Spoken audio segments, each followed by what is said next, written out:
yesterday was Trump's fake State of the Union address.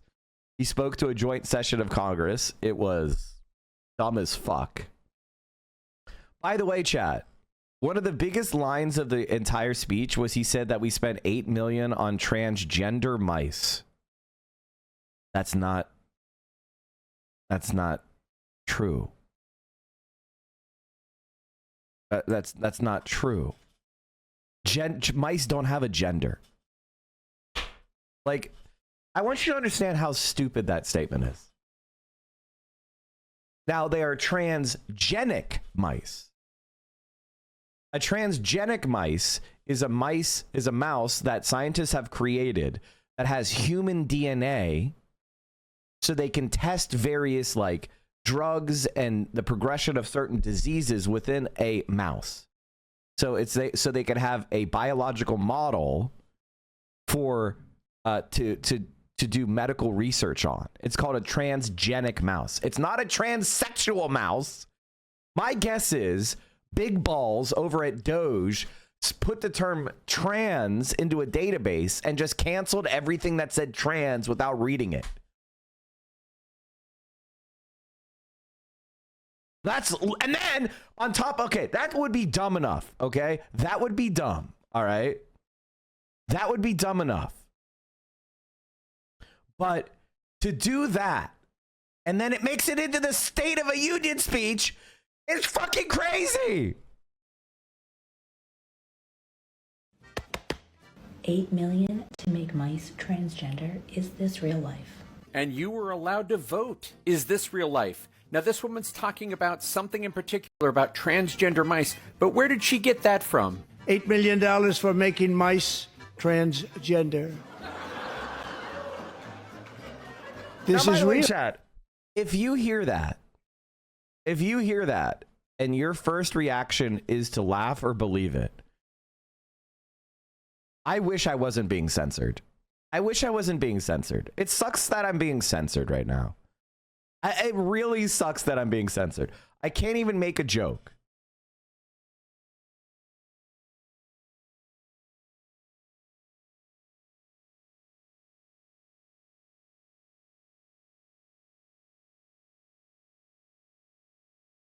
But like, I don't even know what to say. I don't even know how. Your first reaction should be like, transgender mice? That's not what gender is. Well, what are they talking about? Did they do some sort of like sex reassignment on mice? Were they like, what? You should just be confused because transgender doesn't make sense with a non-human animal because they don't live in a human society and therefore they don't have gender, which is not the same as sex. So right off the bat, you should have been like, huh? The reality is they spent $8 million to send mice to get computer science degrees and learn Brazilian jiu-jitsu. I mean, Jesus fucking Christ. Real. All right, so this was another one of those, if Trump said it, it has to be true moments. But Trump actually misspoke here big time. Because what Trump should have said is scientists were making mice transgenic, not transgender. And as you can see here, transgenic mouse technology has revolutionized virtually all fields of biology and provided new genetic approaches to model many human diseases in a whole animal context. So as you can see here in the transgenic mouse model, scientists add human cells to mice so that when they introduce diseases and study them, these mice and their tissue react more like human tissue. And that's how we end up at a University of Cincinnati website where they're talking about their $8 million study to continue gene-environment interaction research. So yeah, Dunny, instead of stopping research where you say it was transgender mice, you actually stopped research that might help us figure out how diseases affect the human body. And you, Danielle, you bought the whole thing hook, line, and sinker just because it came out of Trump's mouth. Shame on ya. Like, legitimately, I will say this. Like, and this is why lying is OP. Lying is OP. Like that's really all there is to it, is lying is OP. And that's why it's a sin. You know, that's why we consider it to be immoral. Because I recently saw a short that was intelligent. I know. I have a good algorithm because I don't like bad, like annoying, dumb shit. So I only get stuff that's intelligent. Now, this makes sense if the algorithm is doing its job, right? Like it should be showing me things that I like, right? So if your algorithm is full of dumb bullshit, that means you like dumb bullshit. No, in all seriousness, I'm kidding. You're here, so it means you're smart. But I saw a short recently that was actually intelligent, and it explained something really concisely, and I was like, oh damn, I need to show this on my stream. I like this content creator. They seem pretty smart. Or universal rules governing how you communicate. And oh my god, that's pure luck. Or they're listening to me. That's crazy. That's crazy that I found that. And the title is called "This Video is Asbestos Free," which is the worst title I've ever seen to find this video ever again. Maybe it's because I already watched it. The algorithm got me. Thank you, algorithm. Holy shit. I can't believe I found this video. So this guy seems pretty smart. His name's Etymology Nerd. But he talked about the 4 universal rules of communication, or like or like speech. And this is really important because when you break these rules, it can give you a really big advantage. there are 4 universal rules governing how you communicate, and breaking any of those rules will completely change how your message is perceived. The rules are called the Gricean maxims, starting with the maxim of quantity that you should always communicate as much information as needed, but no more than that. For example, it would be weird to market your cereal as asbestos-free, because that's already implied, so it breaks the maxim of quantity and makes people think there's something actually up with your cereal. The second maxim is the maxim of quality, which says that we should represent all information accurately. I mean, conversation as a whole runs on the premise that the other person is not lying, and as soon as you break that premise, it completely changes the nature of the dynamic. Then there's the So do you see the point here is, like, when Donald Trump goes up there and is in the State of the Union, that gives you all the mental cues of this is truth. You may not like it, but no president would go up there in the State of the Union and just lie blatant bullshit. Maybe they would be a politician and they would shade stuff. Maybe it would be biased, but they wouldn't go up there and outright lie. No one would have the balls to go up there and outright lie, right? They may say, they may be biased. They may say should be shading things. They may be, telling a half truth. But to go up there and just blatantly lie, it's hard for us to, like, even those of us who hate Trump, it's hard for us to really accept that somebody would go in front of a joint session of Congress and just tell a blatant, unalloyed, made up fucking lie. And they know that, and so they do it. And they take advantage of us. And maybe we should never believe a president that goes up in the State of the Union. You know, I'm hearing a lot of, like, anarchists typing right now going, Mike, I can't believe you believed any president during the State of the Union. They always lie there. I can't believe you're so naive. And it's like, shut the fuck up. I'm not talking to you, all right? I'm talking to regular human beings. And the fact that he goes up there and just says that shit about transgender mice, right off the bat, if people trust Trump, they believe it. Even if you don't trust Trump, you're still looking at him going, okay, I don't know the entire US budget. Is it possible there was some weird fucking study that got approved that seems kind of dumb? That could happen, right? You know, it's not out of the question. Fraud happens. Sometimes, things slip through the cracks. You right off the bat, you don't want to rush into the fray going, that's obviously a lie. He's lying. He's lying. He's lying. Because what if there is a transgender mice study? I mean, I don't think it's completely impossible for me to come up with something plausible that could be called the transgender mice study, right? That might even be good science. So you have a huge disadvantage. All of us have a huge disadvantage because we can't deal with the reality that this motherfucker is OP. Lying is OP. He could just go up there and lie his ass off. And so how many people are going to see the lie? Tens of millions of people. Hundreds of millions of people.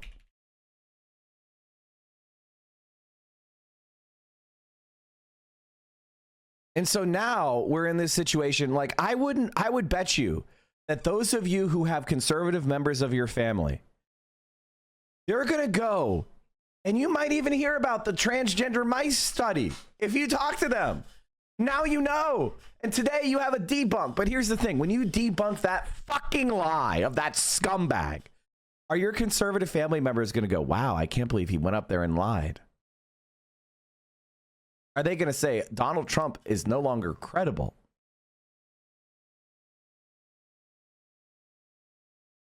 Maybe some of them will. There's also lying, then there is lying. Keeping information secret, or only saying part of the truth in the interest of the state or whatever is wrong to me, but it's nothing like saying outright falsehood. No, it is, but there's a certain level of human civilization that you can have. Like when one person tells you part of the truth for their own advantage, and you tell them part of the truth with their own advantage, but you still don't outright lie, you are civilized. Because you and I are both sophisticated. So when someone tells me part of the truth, I can step back and take that piece of the puzzle and put it down on the table, right? And then I can gather up other pieces of the puzzle to get the full picture, right? So I haven't done anti-human fucking shit by going up there and lying like that. I've at least given you, if you have the wherewithal, if you have the sophistication, you could step back and say, well, what was really said? And you can piece through it. You can go through it. You can analyze it. And there's still some civilization that's happening, right? I'm not injecting poison into your heart, right? When I tell you a half truth or a partial truth for my own advantage. I'm giving you something that if you have the wherewithal to handle it, you could use for your own good, but you could also maintain a certain distance from. When I inject a fucking straight lie right into your heart, I destroy civilization, because now you are a hostile entity. The only time you tell lies this blatant is when you are out to do harm to the people you're lying to. This is a declaration of war in a sense, where it's like, you're my enemy. I'm going to use force and fraud against you to manipulate you and defeat you. That's what that means. Whereas if I tell you a half truth, I at least respect you enough to try to manipulate you above board. And if you fall for it, you know, it's almost your own fault, because, you know, caveat emptor, right? You know, buyer beware. You know, you at least understand that the information I gave you was technically true, but wasn't the full picture, and it's on you at that point. There's still a level of intercourse that is happening. There's still a level of respect. When Donald Trump goes in there and injects poison into the heart of this fucking country, he's trying to kill us, man. What did this YouTuber say that was so bad? No, this YouTuber is great. The maxim of relation, which says that you should only say things that are relevant to the discussion at hand. If I ask you what type of cereal you're eating and you respond with a fact about asbestos, you're not participating in conversation as it's socially understood to operate. In fact, I could even misunderstand and think you're eating asbestos. Finally, there's the maxim of manner, which says that we should try to be as clear as possible when we're talking about something. Obfuscating vernacular portends infelicitous misconstruals, but speaking normally means the conversation can actually function. Together, these maxims form what Grice calls the cooperative principle, a set of rules that we all implicitly agree on that allow us to communicate better. The two exceptions are when we're not trying to communicate well, like when we're lying or hiding information, or when we're intentionally trying to subvert expectations, like when we perform comedy. There are 4 universal rules governing how you communicate, and breaking any of those rules will completely change how your message is perceived. The rules are called the Gricean maxims. So that's what we were talking about. We were talking about the Gricean maxim and how Donald Trump defeats us because he violates it. Also, debate perverts as well violate these. That's why regular people get fucked over, because you have to, and this is so embarrassing to say, it's so fucking cringe to say, but you have to be somebody who's educated in logic and rhetoric to understand why debate perverts are such fucking garbage pieces of shit. Right? Because they violate these norms, these unspoken rules that we all have. And you don't even really learn about them, but you operate as if they exist, and they hijack them for their own advantage. And that's what's happening with Donald Trump. He is a scum of the earth piece of fucking shit. And the best way to understand it was a video just put out by a friend of the show, Michael Burns, called How the Right Wing Went Postmodern. And this, ladies and gentlemen, is how you need to understand Donald Trump And you need to understand the right wing today. And by the way, I want to say this. They're not the only postmodern forces in society. I think Zionism is also one of the key nexuses of postmodern thought in American society today. And what I mean by that is it's post-truth.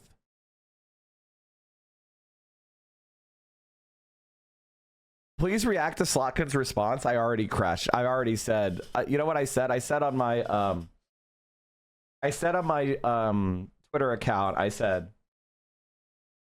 I can't believe the CIA agent CIA agent Zionist also loves Ronald Reagan. And the other thing I said was, I said, if you were a intelligence agent, you should permanently disqualify you from running for political office in this or any country. That was my double crash out.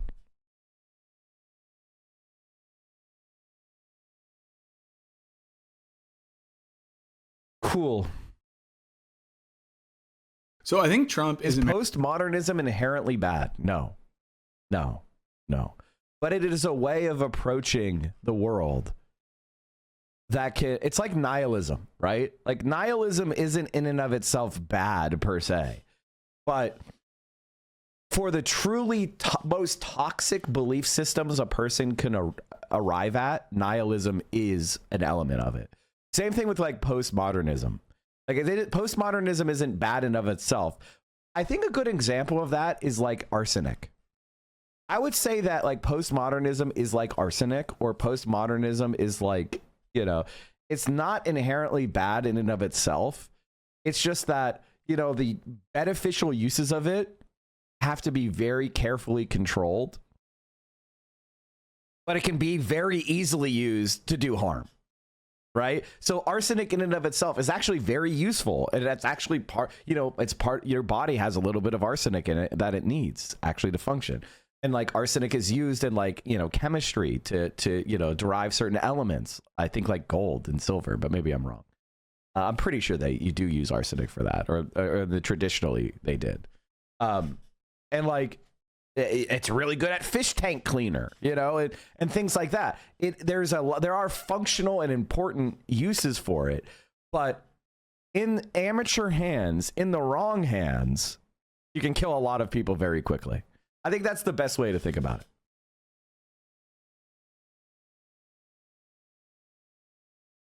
Trump is talking about balancing the budget and passing a crime bill. Doesn't he know a woke and gay Democrat did that to the dead opposite of tariffs? I think what you need to understand is that just tells you that Bill Clinton was a Republican. Like you just realize that the Democratic Party has been a Republican Party since 1994, or 1992 rather, excuse me. And that's correct. America's first truly postmodern president, which might surprise those who associate postmodernism with woke, Marxist, commie, trans super soldiers who want to teach white children that they caused slavery or something like that. But Trump and the modern conservative movement in general exemplify the very type of postmodernism that they're trying to get other people to be so afraid of. By the way, I was using an analogy. I was just using an analogy to make... Somebody asked me if postmodern was bad. And I was creating a literary, or you know, I was creating an analogy for, you know, I was trying to be poetic and funny. It wasn't actually an argument about postmodernism. Just, I was rejecting the idea that postmodernism equals bad by making an analogy that would make a person realize that they needed to think properly when they were talking about it. And by understanding this, we can then explain moments like this, where the health secretary... That's why I brought this video up, because Michael here is a PhD in philosophy and a friend of mine. So he's talking about right-wing postmodernism. That's why I brought up the video, so he could explain it well, and we could react to that. Give ourselves a framework to talk about lying being OP. RFK reacts to a very weird and uncommon measles outbreak with, "No, it's normal, this happens all the time." But let's start by establishing what postmodernism actually is. Now, Jean-Francois Lyotard described postmodernism as incredulity towards meta-narratives. And all this means is a disbelief or skepticism towards systems that attempt to explain it all. So incredulity toward meta-narratives. A good example of a meta-narrative would be Marxism. Ironically, Marxism and postmodernism are in opposition to each other. That's one of the funniest things. It's like when conservatives are like, you Marxist postmodern guy. It's like, those systems be religious or scientific or Clarissa. Now, Frederick Jameson described postmodernism as the cultural logic of late capitalism, which means that postmodernism isn't like some original philosophical school of thought. It's just a word to describe a social and economic system that exists under capitalism. And Jameson saw postmodernism as especially... By the way, I agree with that last one, because I think of postmodernism as like the gray sludge, the gray goo mode of capitalism. Do you guys know what gray goo is? So, okay, just to explain what I'm talking about, this will really help you understand. Gray goo is a science fiction trope of like nanomachines that become like either hacked or they like, you know, break, in that they stop making useful items for the society, but the nanomachines go rogue and they just start turning everything into more nanomachines. And so everything just becomes this gray goo. Right? It just dismantles everything, people, machines, you know, and the natural environment. Everything just turns into the gray goo of nanomachines. The nanomachines just go out there and replicate into more nanomachines, right? They go out of control. And in the Communist Manifesto, they talk about how capitalism dissolves everything. Everything gets destroyed. All sacred things are profaned. All familial relations are lost. Everything is bought and sold. Doctors and lawyers and priests, everything becomes a transaction. There's no honor anymore. There's no solemnity. There is no sacredness. Everything is profaned. Everything is for sale. Everything is the wage relation. Capitalism dissolves it all. Right. And I would say, and that's why I think of like postmodern thought is reckoning with the gray goo of capitalism, which is that everything is just bought and sold. There's nothing left of humanity but the profit imperative. And I think like postmodernism is an intellectual strain that reacts to that reality that we live in, which is that nothing matters anymore but money. The American. He wrote that American postmodern culture is the internal and superstructural expression of a whole new wave of American military and economic domination throughout the world. And this sort of postmodernism creates a nostalgia for a past without connection to a clear sense of history. This nostalgia enables the longing for a time when America was great and the founding fathers were the smartest boys. And by the way, this is, oh my God, that's such a good way of putting it. Michael, I love you, dude. Such a great way of putting it. Oh, God. Oh, God. It was so concise. Sometimes, chat, you know, I watch a lot of content on this stream and I talk about a lot of stuff. And the amount of times I think, wow, that person put something more intelligently than I've heard it before. That was a really well thought out point. Is so few and far between.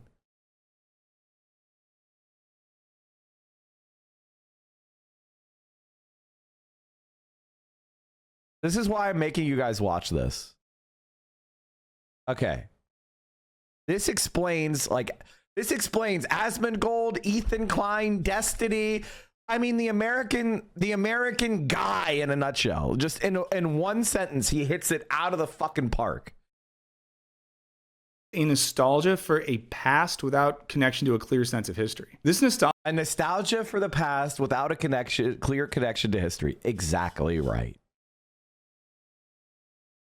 Funnily enough, like that, because he made me think of Asmongold, it reminds me of the WoW Classic movement. Do you guys remember that? Yeah, I mean, they're playing WoW. WoW Classic is a thing now, but there was the WoW Classic movement, and I think of that as like such a great cultural expression of this, because so many of the people who yearned for WoW Classic did not play WoW Vanilla.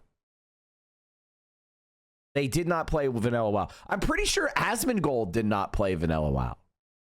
Isn't that true? Or maybe he played it at like a low level. I'm pretty sure Asmongold never even played Vanilla WoW, right? Or he was like a level 20 or something.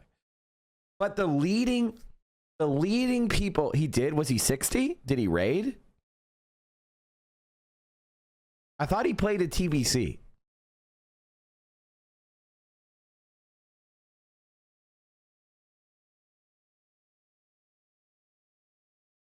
I've heard so many different things.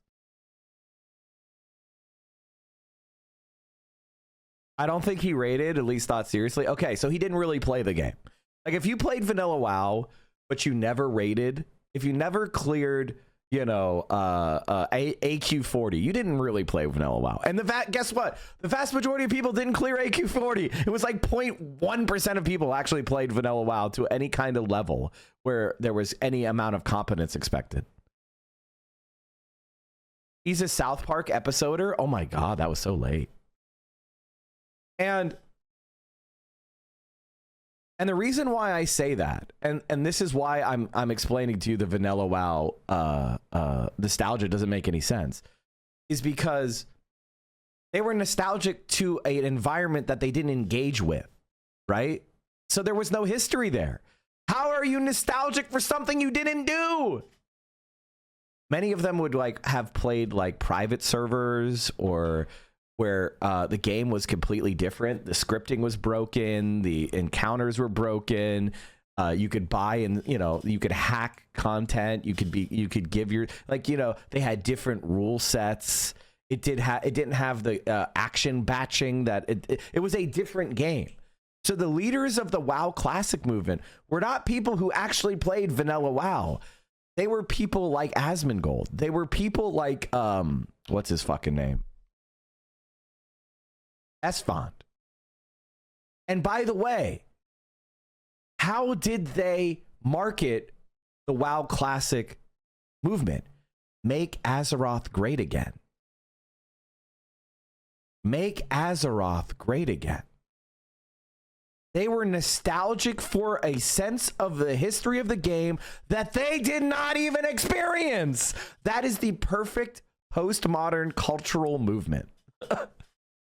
I know that because I raided Nax in Vanilla, right? I was a person who killed Cthulhu. I had a dark edge of insanity. I had the full Avengers battle gear. Like, I played Vanilla WoW, okay? Like, you know, I was one of the people who everybody would look at and go, wow, he's got a full set of judgment. Oh my God, that guy's so cool. Who gives a fuck? By the way, you know what I didn't do? I didn't raid in Classic. I played a little bit of the game and then I was like, yeah, I experienced this before and I quit. It wasn't that interesting to me. Like, I wasn't like, oh my God, WoW Classic, I'm so excited. It's like, oh, I leveled a warrior to 60. I'm kind of bored now.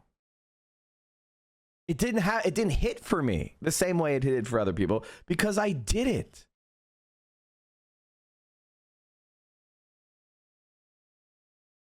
But these guys are nostalgic for for something they don't have a history with. That is them in a nutshell. And it doesn't surprise me that a lot of them love Trump. Because that's what Trump is. Nostalgia without a clear sense of actual history. Or by the way, that's not even nostalgia. It's a twisted, postmodern phantom of nostalgia. It's not even nostalgia. It's the shadow of nostalgia. Nostalgia enables the longing for a They are time. nostalgic for a childhood described to them by an older sibling. Thank you, Dragon Army. Exactly. That's exactly right. You are exactly right. I was the older brother they wanted to be. Oh my God, you nailed it completely. They wished they could go to the party. That's what it is. They feel cheated. They didn't get to experience the lifestyle their older brother got to experience. Oh my God, that's so fucking correct.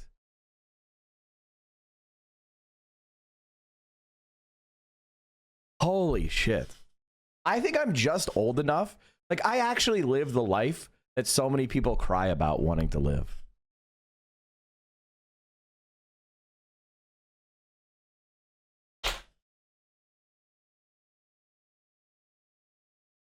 I wonder if there was a nation that also did that in the last century, longing for the mythical past. Yeah, that's what all fascism is. That, by the way, longing for 1980s America and early 90s America. Are you guys fucking stupid? It fucking sucked. Dingy strip malls and Blockbuster Video, which never had the thing you wanted. Do you know what it was? You know how frustrating it was back then? You couldn't play the game you wanted to play. You couldn't watch the movie you wanted to watch. Life was about trying to figure out what you could do after you failed to get what you wanted. I don't think Asmongold could live in that world. I don't think you guys could live in that world. Where you are on your 6th or 7th most, how many of you would go out there and play catch right now? Now imagine I took away your phone and your internet and your computer and your TV and your streaming services, and now suddenly catch starting to sound like fun, huh? How many would you read a book? Well, if I took away everything you could do, you might crack open a book. You're nostalgic for a world, but that was a world of frustration. And by the way, some of my happiest moments were born out of that frustration of not being able to just sit there and play video games all day because my parents wanted the TV and they would kick me outside. I wasn't allowed to play my Super Nintendo all day on the family television. This is a different world than you guys understand.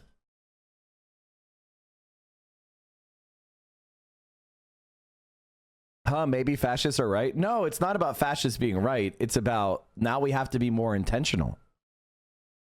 We have to be more intentional. Now that we are not and this is the problem of communism. Don't you understand that once you remove all the material constraints from people, that's when life actually gets hard. That's when you are responsible for yourself. And that's really hard. And a lot of people can't handle it.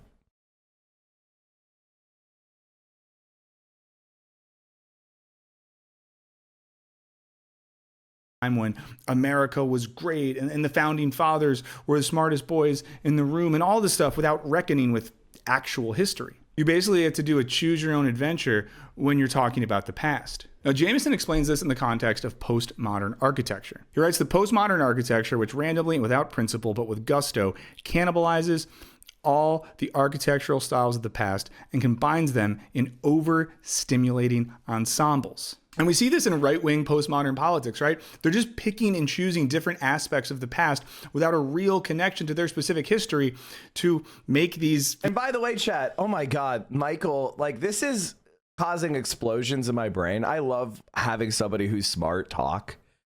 Because like 30 seconds of Michael talking gets me more excited to talk than listening hours of liberals talking. 30 seconds of Michael talking, and I'm like wanting to talk for 20 minutes, hours of listening to Joe Biden, I want to fucking I want to pick up base jumping as a hobby. But the point that okay, this is so fucking, oh my God.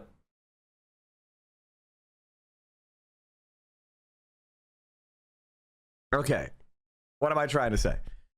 This is my biggest frustration in talking to normal people. If you were to say, Mike, what is your biggest problem with talking to normies?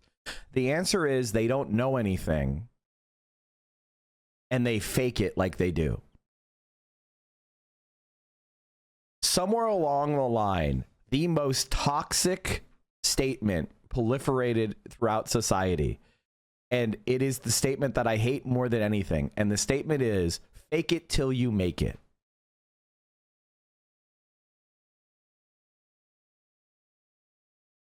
That is without a doubt the most toxic bullshit sentence that's ever been phrased, that ever been said ever. And it is the one that the most people believe who absolutely should not believe it. Do not fake it. You will not make it. If you don't think you know what you're doing, you're probably right and you shouldn't do it.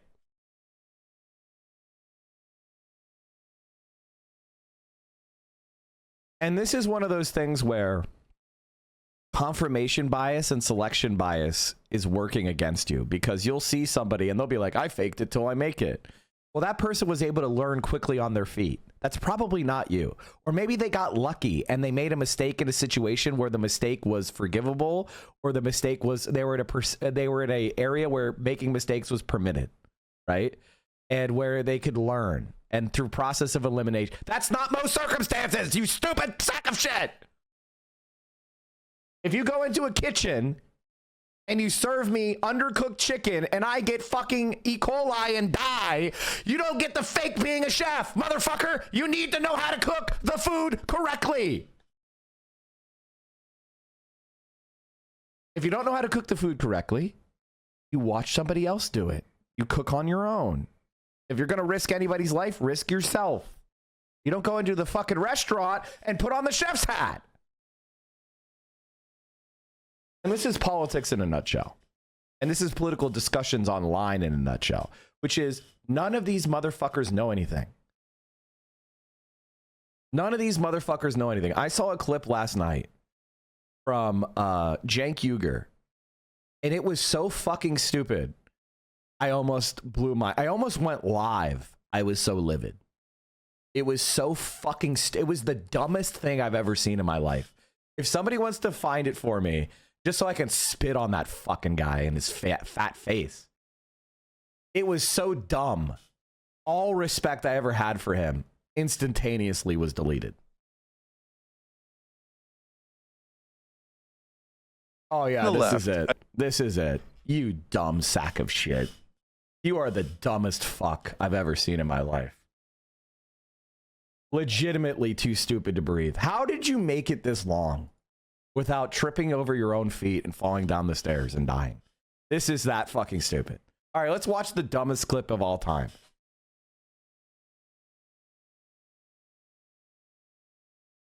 You'll see you'll see how I felt, why this is stupid in a second. Tell me if I'm overplaying my emotions. So some on the left, I mean, one of our hosts, Piers Morgan, asked her, so are you okay with Leo Messi playing in women's sports?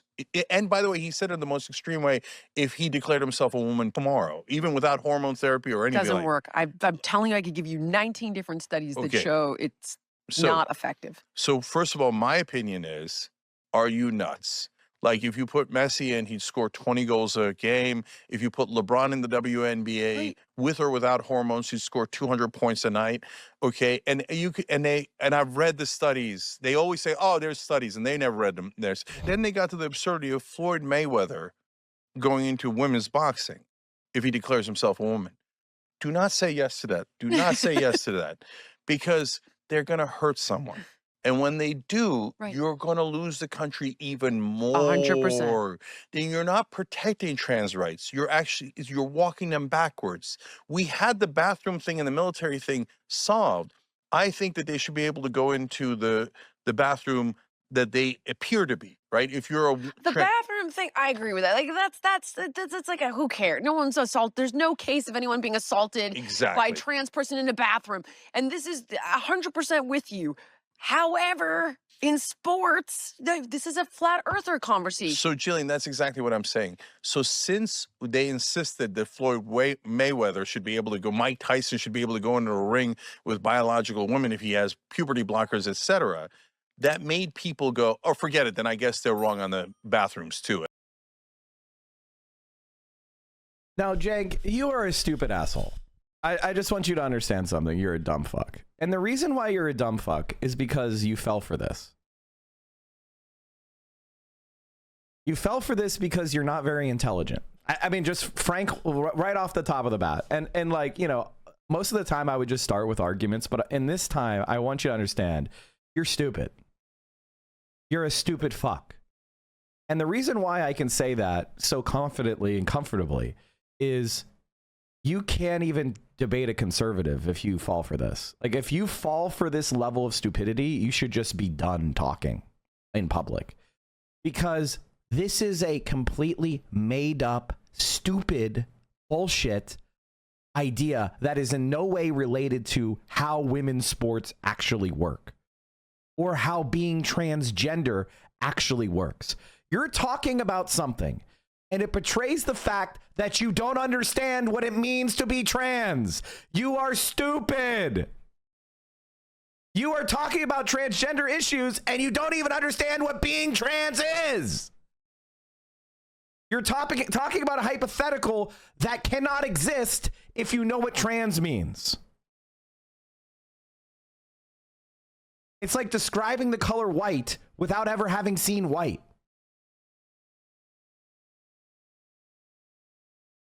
The idea that Floyd Mayweather could, quote, declare himself a woman and then immediately start engaging in boxing in a professional women's boxing league is not how transness works.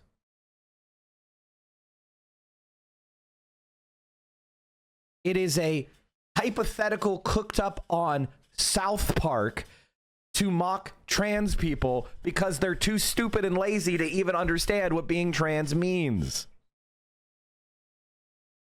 There's a reason why Lady Ballers, they wanted to make a guy do that. They wanted to have a bunch of men declare themselves to be women and then go compete in women's basketball. And guess what? Nobody would do it. So they had to, quote, make a comedy because it's not real, Cenk. It's not real. You're coming up, and this is, and by the way, the reason why I have such scorn for Cenk is because this is the same thing conservatives do for any position. I'll give you an example of what I'm talking about. Imagine a conservative said, I think we should ban abortion because some women will have abortions because they just like killing babies.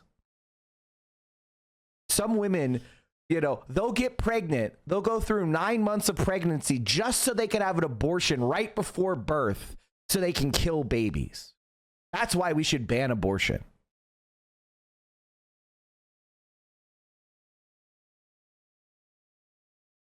And then losing to that argument. That is what Cenk has done. That was the trans equivalent. That, you know, that is the abortion rights argument equivalent of the trans argument Cenk just lost to, which is a conservative made up a ridiculous scenario that has no precedent in history or reality to mock the idea of women having sovereignty over their own body, to create such an absurd scenario that flies into the face of what abortion rights are even about or what the conversation is even about, to create a totally constructed scenario where they're right. If you're not an idiot, you should be able to construct a scenario where any action becomes the moral action. That's not what laws are about. That's not what moral systems are about. I could create a scenario where killing 50 babies with a spoon is the right thing to do, because I'm capable of creating scenarios with a basic level of competence. Let's say those 50 babies have a disease, and that disease can only spreads from a pod that's inside their skull, right below the eye. But if you use a sharp instrument, then you might poke the pod, which will then cause it to go airborne. It'll spread instantly, killing everybody within the city. So the only way to stop this outbreak is to kill the 20 infected babies and dig out the infected pod with a spoon so it could be incinerated. Well, now suddenly I created a scenario where we should dig out the 20 babies' eyes to save the rest of the humanity. Wow, I guess killing 20 babies is now moral. Do you understand that these hypothetical invented scenarios, when you're talking about politics, do not clarify the situation? They make you stupider.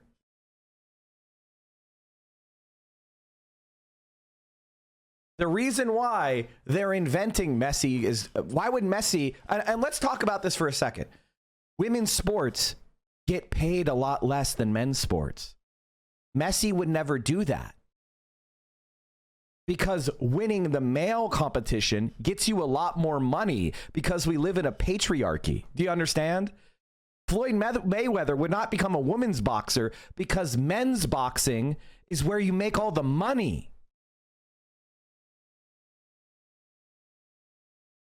That's not a thing.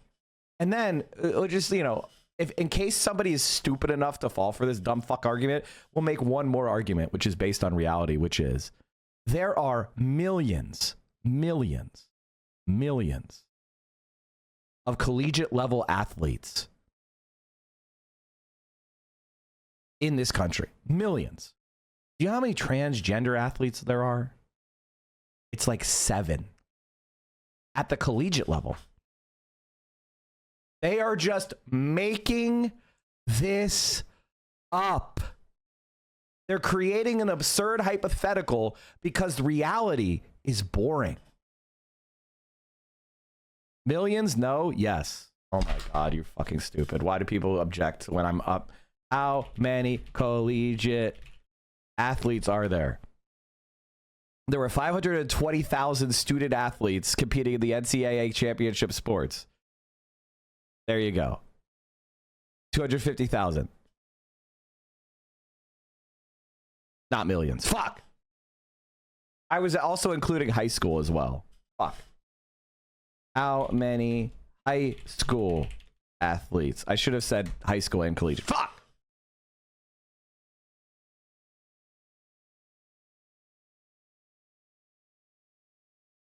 Fuck. I shortened my phrase. Fuck. Sorry, chatter. There just aren't transgender people dominating. It's just made up bullshit. But this is the type of stuff. Cenk goes up there and says, I'm a representative of the left.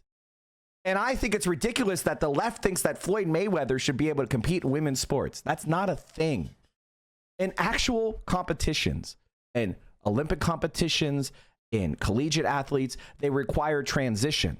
They require bona fide transgender status. They require people to legitimately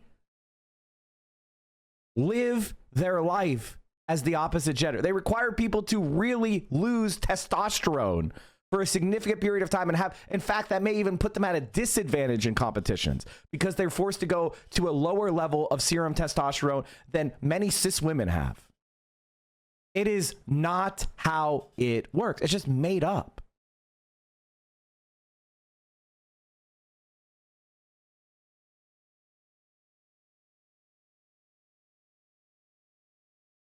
Mike Tyson is also 50 years old, you ancient fucking boomer.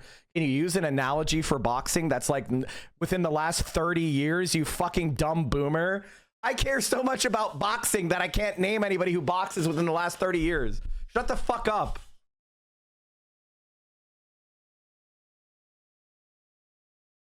Keeping it real means inventing made up bullshit.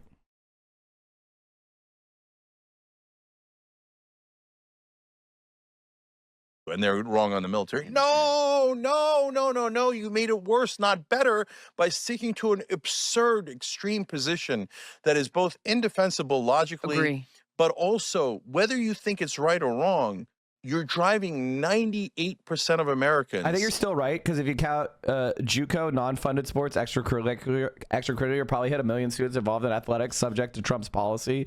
There are 18 million Trump college students. You figure out there's a few thousand student athletes per school involved in athletics. Yeah, a student athlete is a different tier. Mike, there's a reason male sports are something more people want to watch and pay to see. I'm sorry, but it was a shitty Division I male athlete. I was faster than every Olympic champion female runner. Of course. Of course. No, this is, of course, is true. Men, for a variety of reasons, one is serum testosterone. Like men, like biologically, on average, or even at the pole, at the extremes, which is what we're talking about, which is extreme athletic ability, serum testosterone levels are going to be higher in male bodies because men mortgage parts of their life to get different physical attributes. We have some sexual dimorphism. Women and men are not perfectly equal to each other biologically. They have differences in their biology. Women, energetically spend more money on the ability to produce fetuses, embryos, with the female reproductive system has a genetic and evolutionary component that takes away from other elements, and males have different components. There's a reason why men die younger than women, because we have weaker immune systems. Why do we have weaker immune systems? Because the Y chromosome is basically not there. It has very little information. So we are genetically inferior to women. They have more genetic information than we do. Therefore, our bodies are more fragile than them. This is a fact. So men have weaker immune systems. Men have weaker vision and color vision than women do. Now, on average. Like testosterone is a dangerous chemical. It burns you up metabolically, which means you tend to die younger. These are all just facts. Now, there's other advantages, like, men have slightly more upper body strength than women on average. That can't just be reduced down to probably, differences in socialization, although that probably affects it as well. But, like, we're not talking about the averages here. We're talking about individuals in competition. Do you understand how small of a population there would be of men with elite athletic ability who are also transgender and who also want to compete? Like, you're talking about percentages of percentages of percentages. Mike, testosterone is not why men die sooner. That's one of the reasons. Testosterone also makes you more emotional. It also makes you more likely to take boneheaded risks and have less emotional regulation. Testosterone is bad for you.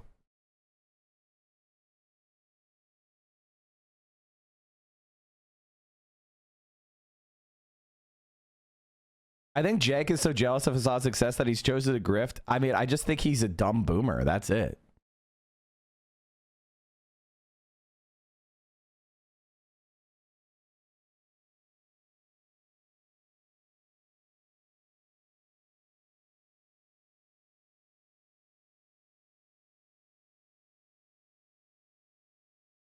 Instead of saying 52% of Americans think this way, that means they're right, he should be saying we need to try to educate more on the topic. I can tell you right now, I don't care what you guys think. I want you to understand something. I don't care what the majority of Americans think because I'm not a stupid asshole.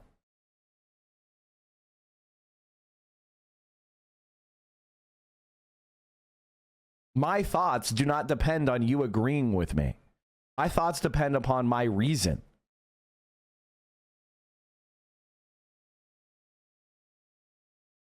Like, Jesus fucking Christ. I care about truth. I care about what I can prove. I could care about what I can reason. I care about material reality. If every single one of you motherfuckers said the shirt I'm wearing today is blue, I would tell you it's brown or beige. I don't chase polls. And if the majority of people disagree with me, you know what I want to do? I want to go out there and persuade them that they're wrong. The majority of Americans were against interracial marriage for a significant part of my life. Did you guys know that? Does that mean the Democrats should have come out and against interracial marriage? Maybe not anymore, but poll of approval of interracial marriage. Now it's 94% of people approve of it. But back as recently as 1996, it was 48%.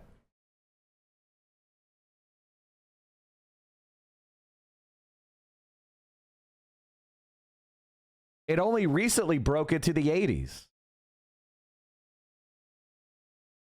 U.S. approval of marriage between black people and white people, 1958 to 2021. In 1958, 4% of people approved of marriage between black people and white people. 4%.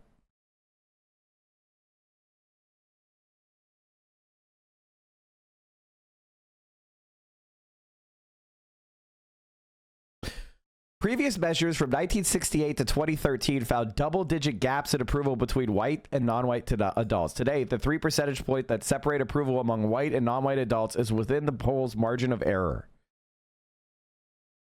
Approval of interracial marriage by racial group.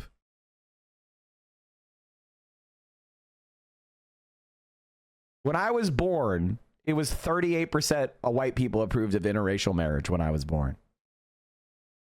Which means that if my parents hadn't both been white, the majority of people would have disapproved of their parentage. They would have disapproved of that relationship.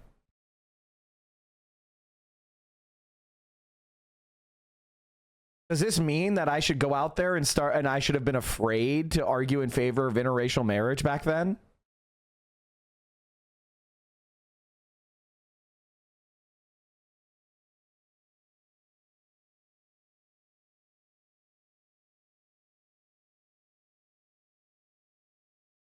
Back in 2004, only 60% of white adults approved of interracial marriage.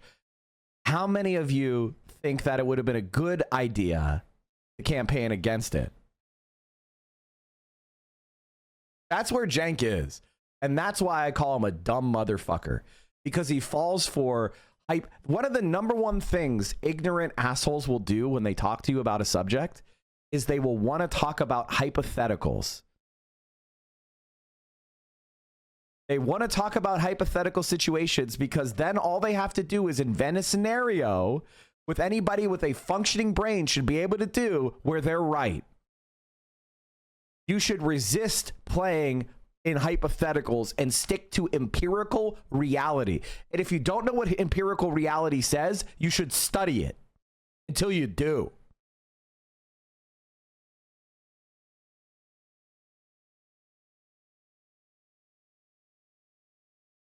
Weird overstimulating ensembles. And the postmodern architecture thing also explains something about Trump, but I'll get to that in a second. Another element of postmodern critique, and we get this in people like Michel Foucault, is this idea that it's not scientific consensus or political values or reason that shape history, it's just power. Power is the dominating and driving force of politics, culture, economics, everything basically. So now I want to talk about how American conservatives went postmodern. And the first thing we can see is their use of the media. Because rather than connect... Sorry for getting so worked up over this, but it disgusts me so much.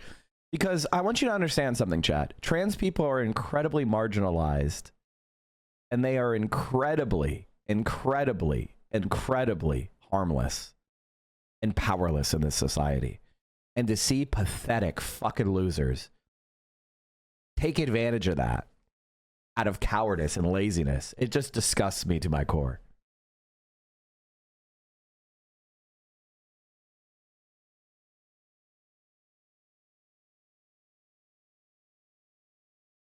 By the way, I'm glowing. Oh my God, my webcam is breaking. Okay, chat, I really need to. I'm like glowing white. I'm becoming an angel in before you. I'm ascending to heaven right in front of you. I was like going saintly mode as I was ranting. pointing to a past with a clear historical trajectory, they basically use the media to create a constant present, where all that matters is what's happening right now, and there's never not a thing happening in this given moment. And it creates a sense of spectacle where we're always pulled into consuming the narrative that's being created. And we see this whether it's the 24-hour news cycle on cable television or social media. One example of this recently is that after Elon Musk did a Nazi salute, because he did a Nazi salute because he's a Nazi, he used his website X to create a false panic about how AOC actually did a Nazi salute, right? So it's an instance of taking a thing that really happened, him doing the Nazi salute, and then saying a thing that didn't happen, did happen to create a new spectacle or narrative. You know what I'm saying? Yeah, it sucks. Now, another way that the right has used postmodernism is in their raw seeking out and wielding of power. Now, because these people don't believe in truth or history or scientific consensus, they know that all they've needed to do all along is use power to construct and create their project. We see this in the ongoing barrage of executive orders, which are basically creating new histories and truths out of thin air just because. And I was reading a bit about others who have talked about I don't even think I could get whiter. Like, with my hair as dark as I am, I can't believe I'm as white as I am. It's crazy. How am I this white? The answer is I'm Scottish and Bavarian. So those are like mountain peoples. It's like two different types of mountain people, which means, very white. From France here, and I have like a tiny bit of Italian. But it's like, they're like from Milan. So that's also mountain people. We don't have the level of passion about trans subjects like in the UK and US. I think the sport thing is the same as a decoy, but at the same time, a popular way for the left and right to talk about the issue. I propose new sports leagues which allow men versus women or mixed men and women competitions without bother of gender. That would, I get what you're saying, but personally, I think it's a non-issue. I think we actually had that thing figured out, which was if you want to be trans and compete, you have to go through a medical transition,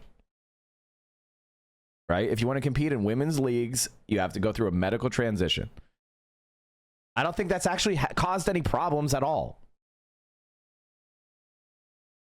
And as far as like high school level, we should let we should have that, similar level of consideration. But the reason why they don't want to do that is they don't want to medicalize. They don't want to have being trans considered a legitimate medical. They're trying to ban transgenderism. Don't you understand? They're not trying to say, oh, we want to protect women's competitive opportunities. They just want to ban being trans. So if you say like, oh, women should be allowed to compete with other women and trans women should be able to compete in women's leagues as long as they go through a medical transition, you're saying that being trans is medically valid. That's what they're trying to deny. Conservatism being postmodern. And I saw this in the Princeton conservative student newspaper. And someone writes that during the COVID-19 pandemic, the right used postmodern critiques of scientific consensus and the healthcare apparatus, arguments that could have been lifted. My feeling on this is that I wish that we lived in a society where people didn't feel the need to have to take medical interventions for their gender. I understand why people do, and I I support your decision to do that, like any kind of, but I feel that it's really a reflection on our society's disgusting fucking social norms that people feel like they have to do that in order to be able to live the life they want to live.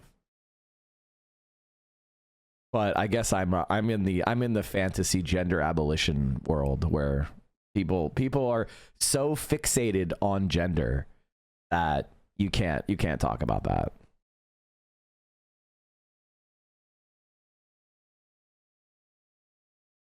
From Foucault. So we see examples there. Another thing we see in conservative postmodernism is a focus on identity. Now, while right-wing critics of postmodernism will basically say it's all left and liberal identity politics, Trump and co. are the ones who are really all about the politics of identity. As I've been putting this together today, a new executive order dropped that says that English is the official language of America.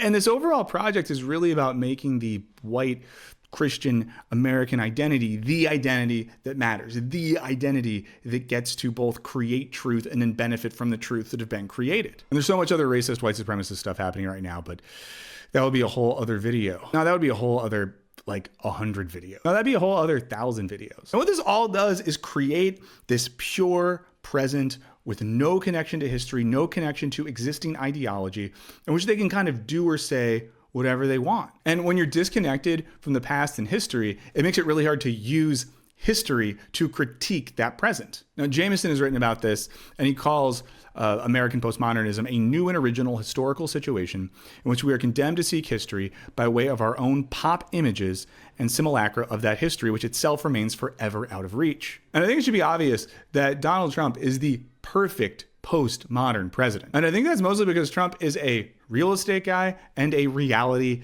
TV guy. If we're looking at the economics and culture of postmodernism in America, these are two of the places where it happens. And as a real estate investor, he built his empire on the sort of gaudy postmodern casinos that someone like Jameson writes about, and later just participated in the empty act of selling his name to go on buildings that he didn't construct. That sort of real estate and real estate in general is a sort of shell game that's, constructed value with little reference to reality. Also, like, people that make millions and billions from real estate are really the worst. And as a reality, actually, they're just honestly, my most conventional opinion, if Adam Smith saw it, is I just see landlords and real estate investors as the modern version of feudal lords. Like, they're just where aristocracy reconfigured itself. They're the same thing. Like, we didn't actually get rid of feudalism. We didn't actually get rid of feudalism because people own land. They don't produce anything. They just make money because of the monopolistic nature of land ownership. And it's a government granted right.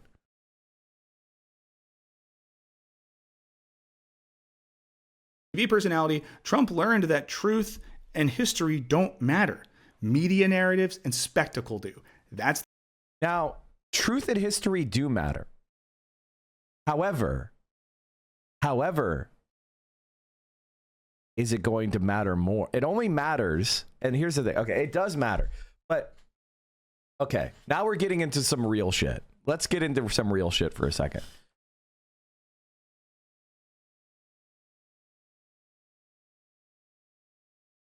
You are not born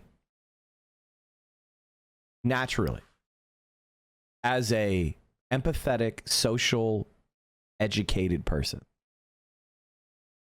If you were born and a robot came in the room and gave you, changed your diaper and fed you and swaddled you and put you in a crib and just kept, if there was just this robot that came in and just made sure that you survived while your body grew up, you would not become a human being as we know it. You are not.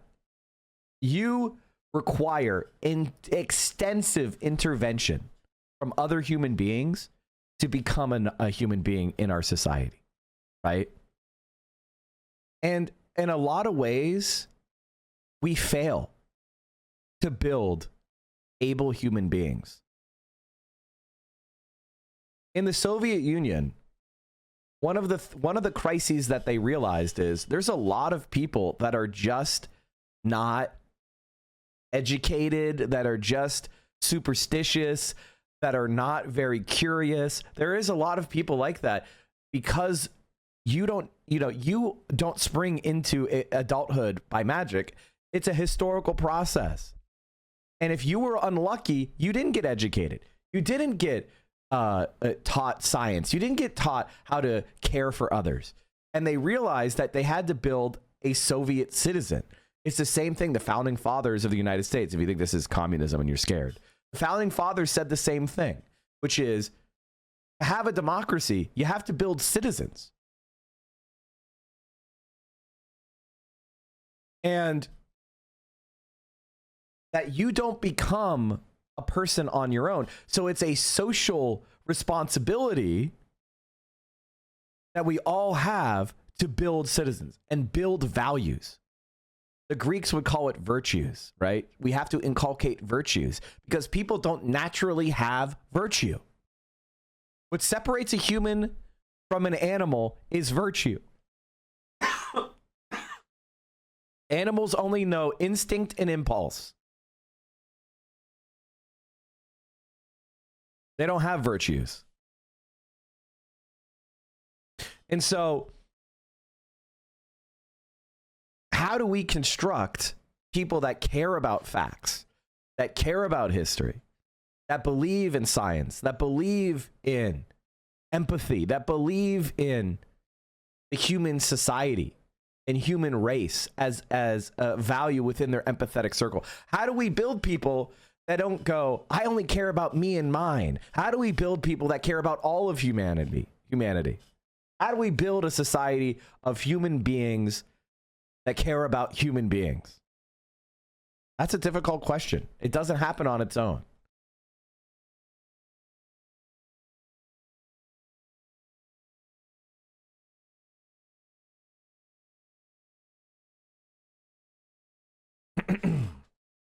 To quote Donna Haraway, human individuals are more than one, less than two. We cannot even live without our gut biome colonies, making us more of an amalgamation of organisms. We are inherently social and expanded beyond the self. Exactly. And by the way, individuals as we imagine them are not how evolution worked. Right? Like we did not arise on this planet because of the actions of individuals. We arose on this planet because of the genetic bounty of populations being slowly selected for over time. And then we got to a certain level of cognitive ability, which allowed us to ascend to a different stage of biological life, where we ascended out of that period of instinct and impulse to constructing a society. And there's been fits and starts in biological organisms on this point all along. I mean, you know, beavers build dams. We are literally just up-jumped beavers. We're slightly bigger. We do a little bit more than beavers do, but we are, I mean, that's the human race, right? But now we've been given this ability to analyze and think about ourselves at such a degree that we develop technology where we can exterminate life.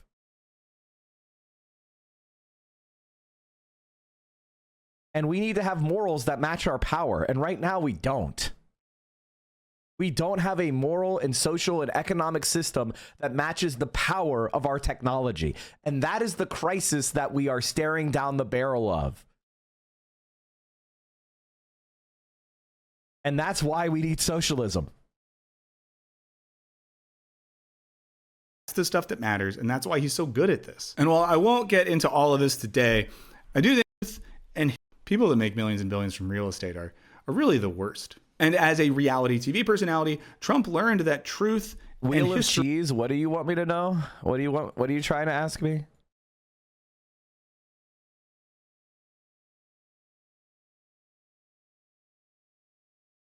I think we need stricter voting laws because you stay inside like us. Dark hair, pale skin. No, I don't. I go out. Not that much. Not enough in the full sun because of cancer.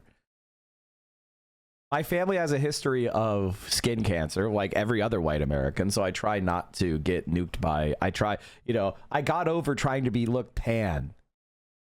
And I don't like the way bronzer looks.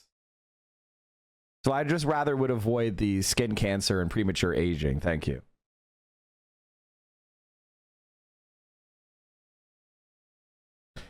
The problem with restricting voting is that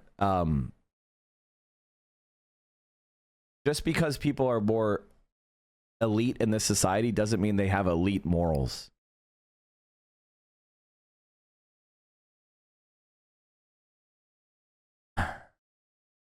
Don't matter. Media narratives and spectacle do. That's the stuff that matters, and that's why he's so good at this. And while I won't get into all of this today, I do think that this sort of postmodern conservatism is really dangerous, and it's doing something very bad. How do you find motivation to continue doing things in the system while it feels like it's falling apart around you? Because I find despair to be and depression to be viscerally distasteful. If I'm being honest, when we break it down, I just find that to be gross. I don't know what else to say. I'm sorry for all my depresso friends. I'm sorry, but I do. I'm just like, ugh. It's an ick for me.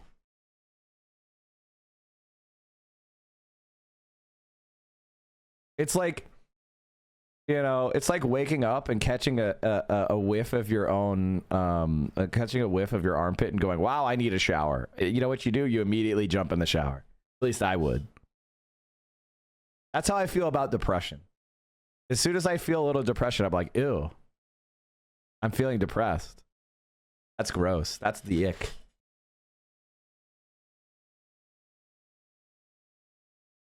You know, I'm sorry. That's just, if you want an honest answer, that's my honest answer. I just get the ick from despair.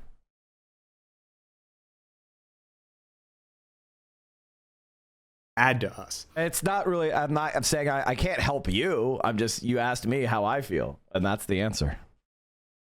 And the big irony here, it's not something that I can help you with, but is that it's basically the same thing that these guys are blaming. You haven't had true depression then. Yeah, I'm not clinically depressed. Unfortunately, I'm not. Sorry. Now, it doesn't mean that I don't get depressed, but it's called neurotypicality, right? Like I get happy when good things happen and I get sad when bad things happen.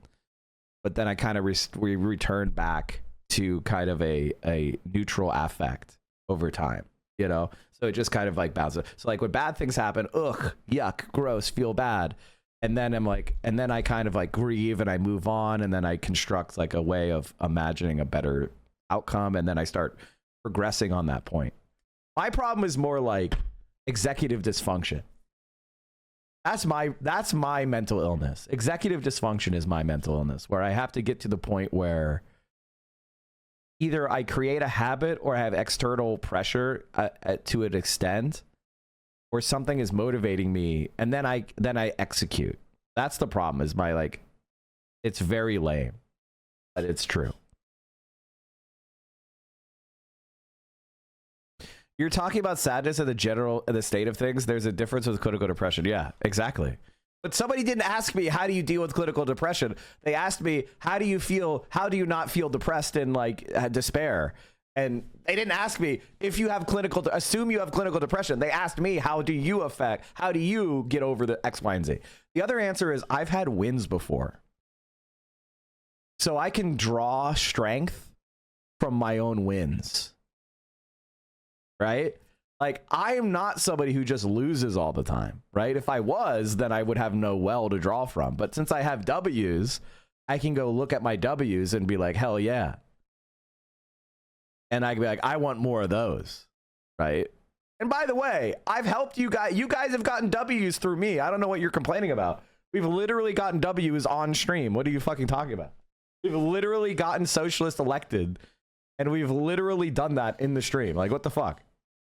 They've literally written us heartfelt letters, you know, and I've read them on, like, what are you talking about? Like, we've gotten W's together. And if you're a Hassan viewer, you've gotten even bigger W's. Like, what are you crying about?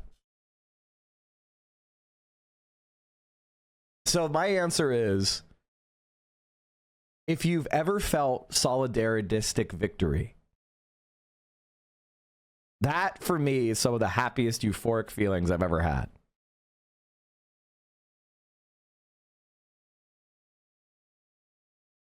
So, and it's not all bad. The US dollar is crashing at every exchange rate.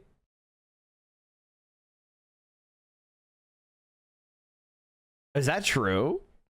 All right, hold on. Anyway, like, I appreciate the questions, but the thing is, I'm a socialized male before the internet. I'm going to explain that to you, which means that as a socialized male before the internet, we were taught that being depressed and being down in the dumps was not okay and that you should get over it. Right? And like, we didn't have 80 different TikToks telling us how we needed to take self-care. We had one father who would throw us out on our ass.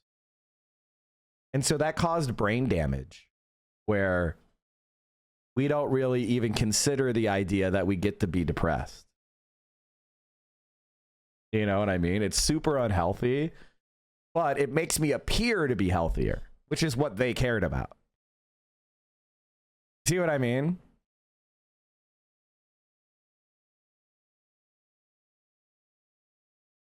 So you're just seeing me appear to be healthy, which is the whole goal of the way I was raised. Do you get what I mean?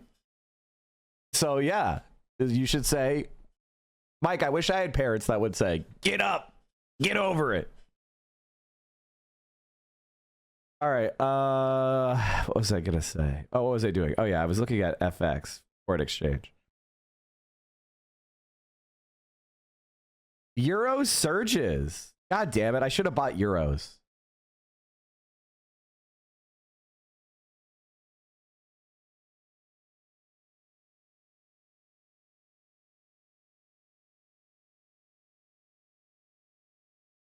Oh, it's not. It's still. It's not too strong. I really hate this. I hate how they do this. How they'll have like the US dollar on one side of the trade and then the US dollar on the other side of the trade. Just have the US dollar be on the same side the entire website. Why do you do this? So annoying. If you don't know what I'm yelling about, don't worry about it. On leftist professors and activists is the same system that they're using to both build and wield power. You know, they're pulling we got to find the guys who did this while they're the guys who are doing it. Okay, so what is this all doing to us? Well, according to Frederick Jameson, this lack of linear time. Mike, do you think Bernie is controlled opposition? I would say that Bernie Sanders is not controlled opposition, but I think I think the main problem that Bernie Sanders is that he believes he's too old.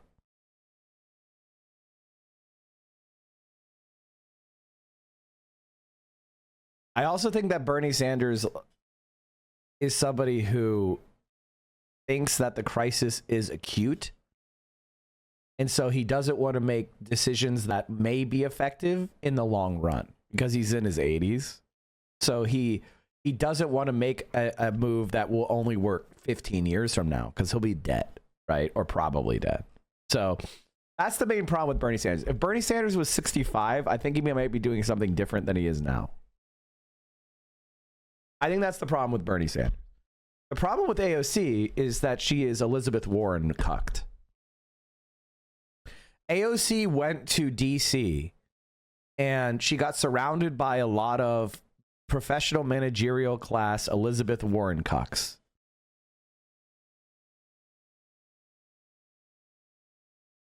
So AOC is like if you took Bernie Sanders and Elizabeth Warren and you took the worst parts of both of them and then created a politician.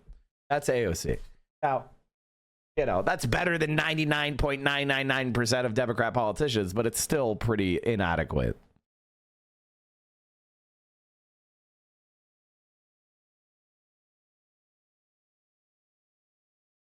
It's hard to spend time at DC and not get cucked like that. You just have to be built different.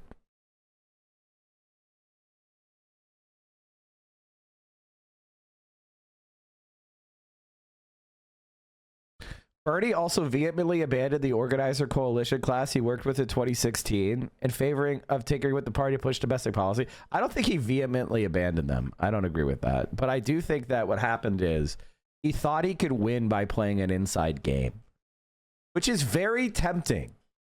It's very tempting to work in the Democratic Party. It's very, very tempting. Because you fight up till the primary and then the primaries end and then you're on the team, right?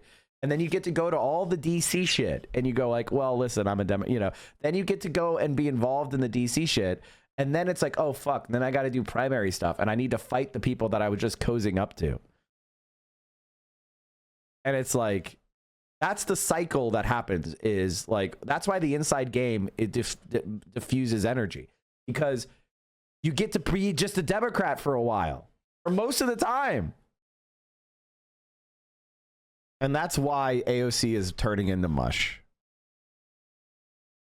And history makes it impossible for us to feel like we can do anything or change anything or respond to what's happening. And because this present becomes all that there is, we have this pure intensity of the present. And Jameson associates this intensity with anxiety and the loss of reality. And for those who like it, who are a part of the project, it can feel like euphoria, the high, the intoxicated, or hallucinogenic intensity. So basically, for those of us who don't love what's happening politically, we have anxiety and we feel like we're disconnected from reality. For those who dig it, they feel like they put Molly up their butts. And Jameson thinks this postmodern tendency makes it especially hard to resist or react, because we can't think of a new future if we can't analyze and use the past. This leads to an apocalyptic sense where we can imagine things collapsing more than we can imagine them changing. And yeah, Jameson's the guy who basically said it's easier to imagine the end of the world than the end of capitalism. And that's what he's getting at here. He thinks postmodernism creates that set of conditions. Now, while I don't have a solution to this, I'll at least paraphrase Frederick Jameson here and say that we can at least name the systems that exist and insist on injecting history into our analysis of what's happening. You know, we can note that this political... By the way, this is very ironic, because one of the reasons why Destiny hated me and Hassan so much, and I don't know if Tiny V Tiny is here, and maybe you can find the clip, but one of the things, in one unguarded moment, Destiny said that, and I heard about this later, that he didn't want to talk about the left because we're always bringing up history. We keep trying to bring up history. Do you remember that, Tiny? Do you know what I'm talking about?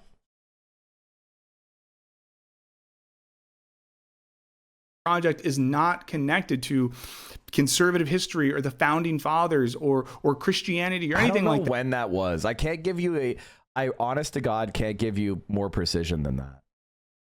That is just a postmodern game of seeking and wielding power. And I want to talk about this more in future videos, but I do think that there's a value in analyzing the situation and naming the situation and being very public about that. I'm speaking of future videos.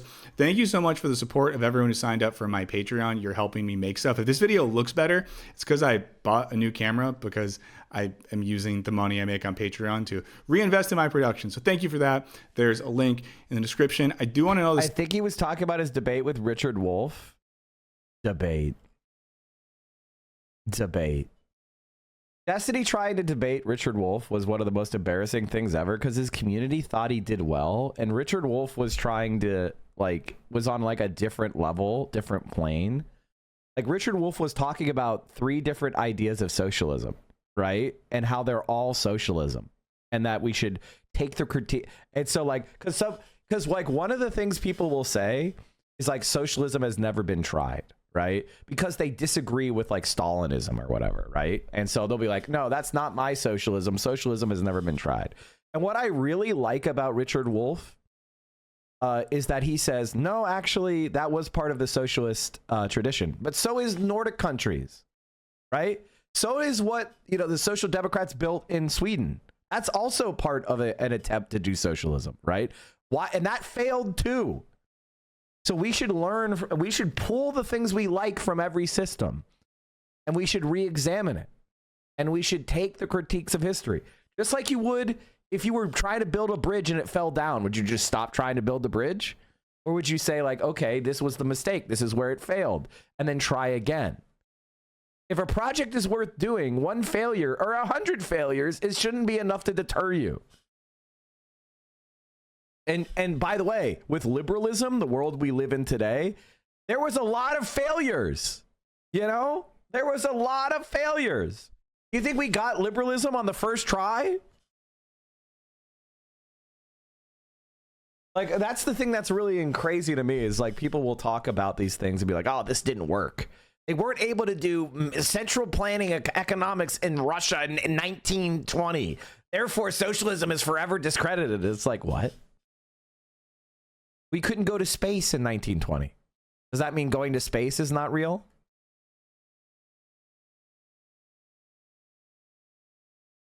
Decades before the collapse of the 1930s, we had the same redistribution. It blew up, and then in the 1930s, there was the reverse, the redistribution down. So what happened in the 1930s? Just remember our history. You taxed corporations and the rich in a way you hadn't before. And what did you do with the money? You created the Social Security system, which gives to everybody who reaches age 65 a pension. We passed the first minimum wage in the United States in the 1930s. We passed unemployment compensation for the first time in American history in the 1930s. And the big one, I haven't even mentioned, the federal government hired 15 million people who were unemployed and now had a job. That was a radical redistribution of wealth and income down to offset the explosion when it went too far up. You know where we are now? Too far up.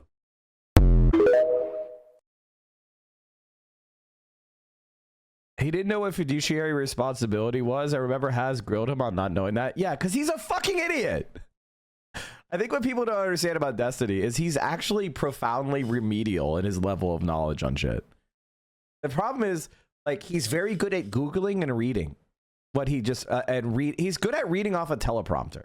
Like, that is the only compliment I have with Destiny. Oh, here it is. Oh, did you find it? History over the last 100 years since Franklin Wait, that's Roosevelt. not fair. Why would was a Why would you history- talk about the history of it? That's not relevant. Because history is always It's present absolutely with us. not relevant. You said yourself that the Absolutely relevant. you said yourself that the way that we look at Joseph socialism Biden today is different than it was 100 years ago. Joseph Biden is a product of that history, as he himself says.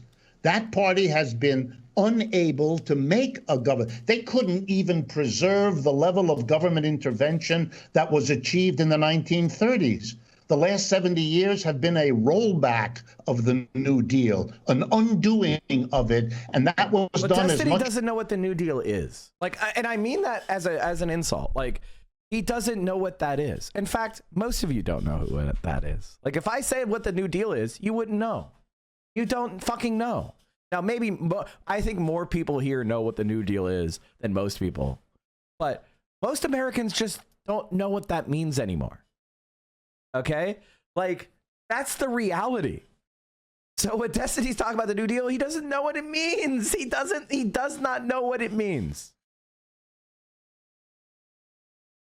By the Democratic Party as the Republicans. The Republicans pushed harder. The Democrats could not only not advance on what was achieved in the 1930s, they couldn't even preserve it.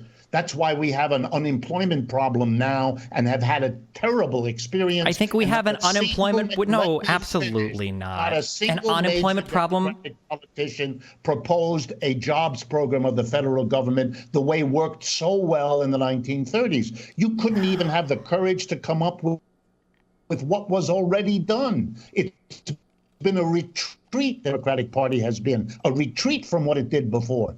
All that AOC and Bernie are trying to do is to bring back the little bit of socialism that the last 75 years of the Democratic Party have been devoted to getting rid of.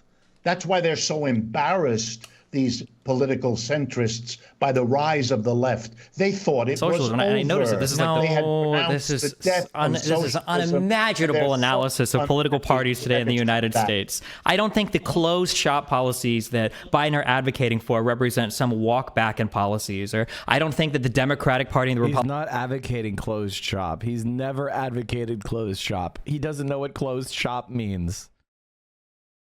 Biden has never, ever once advocated for closed shop. You has no idea what that means.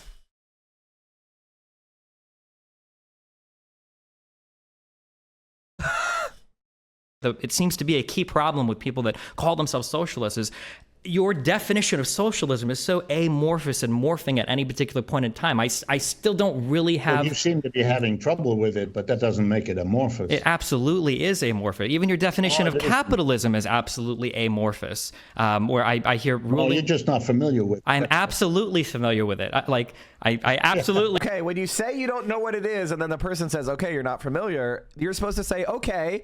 Now, this is what a person who's not a fraud would do. Let's say that I wanted you to define socialism. I would say, how would you define socialism? How would you define capitalism? I wouldn't say, you guys are not defining it. It's amorphous.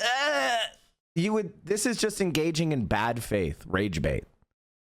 I think if you watch Destiny, you may be a subhuman because he's dumber than fucking dirt. And anyone with a functioning brain would immediately go like, okay, ask him to define it then.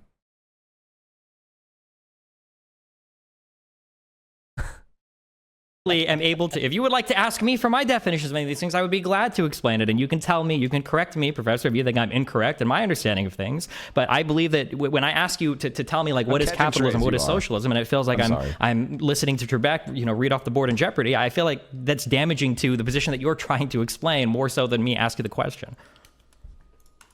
Yeah, well, let me correct you about Mondragon, which is, by the way, how it's pronounced. Mondragon has multiple parts. Some of the parts are the adjustments it's made to living in a capitalist world. That's absolutely correct. That would have to be any worker. Oh no, he's lagging. Oh, the optics of lagging. Mondragon is a cooperative corporation in Spain, chat. So Professor Wolf has talked about one of the things we should do to help transition to socialism is to create cooperative corporations and tenant-owned properties, right? Like anytime a corporation wants to outsource a factory, the government should step in and allow the workers to buy the factory at a cooperative corporation, right? And then get like low interest or zero interest loans from the government so that the workers could just keep the factory, they could buy the factory, and they can, dispense with, the corporation wants to move to Mexico. Okay, well, the factory in America stays open owned by the workers. And then you can compete in the market, right? Like something like that as an alternative, the so-called right of first refusal, right? Or like anytime an apartment building wants to sell the apartment building, the tenants of the apartment building will get a right of first refusal where a cooperative corporation would be formed, given, low interest loans by the government, and they can buy the apartment building, right? They buy the apartment building to be owned by the tenants. Those kind of transitionary ideas of, hey, capitalists, we're going to inject, the government in to allow cooperative forms to arise. Stuff you guys want to see me talk about, so please do let me know. In the meantime, this is all really overwhelming, right? The stuff Jameson says about that feeling of anxiety and the loss of reality can be a lot. So, read some stuff, listen to some stuff, watch some stuff, find solace in your community. It's tough, but we got each other, and that's something. That's something, right? That counts for something. I think that's something. That's a little bit. That's a little bit. That's something. Okay, I'll catch you guys soon. Thank you so much. My God damn, Destiny is one of the dumbest people I've ever seen. Like, legitimately. Anyway, oh shit, I closed it without linking it, chat. You should definitely check out I think Trump isn't Michael Burns, everybody. Hit that subscribe button like I'm doing right now. Hit that all. Here's the share button with our buddy Michael Burns. Tell him to come on my stream. He keeps messaging me like, hey, when am I coming on the stream? And I'm like, you're gonna come on the stream. And then I think both of us have the same mental illness, so that we never actually set a time for him to come on the stream. I was also traveling a lot last time I was trying to hook up with him. I never heard of Destiny until I started watching Hassan Mike. Yeah, well, that's good for you. I'm jealous of you.